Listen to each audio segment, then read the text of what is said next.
अस्सलामु अलैकुम। आप देख रहे हैं होराइजन न्यूज़ 80। खबर शामिल करते हैं साहिवाल से। हमारे नुमाइंदा शान अहमद की रिपोर्ट के मुताबिक inspector general national highway and motorway police Syed Kaleem Imam के अहकामात की रोशनी में DIG सेंट्रल जोन मसूर आलम कोलाची और सेक्टर कमांडर आतिफ शहजाद की हिदायत पर अमल करते हुए HID और LED लाइट्स वाली गाड़ियों के खिलाफ इन्फोर्समेंट मुहिम का आगाज कर दिया गया।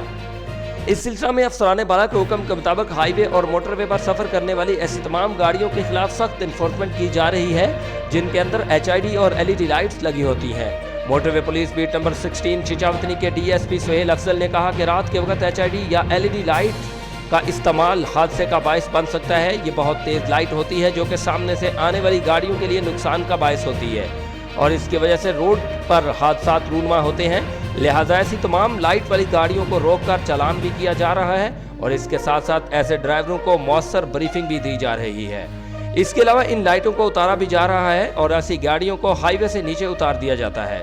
मजीद बना ड्राइवरों को ब्रीफ किया जा रहा है कि LED और HID लाइट्स का इस्तेमाल कानूनन जुर्म है। तमाम ड्यूटी अफसरान को खुसूसी हिदायत जारी कर दी गई हैं कि इस वायलेशन के खिलाफ सख्त कार्रवाई करें और ऐसी लाइट्स को रिमूव भी करवाएं।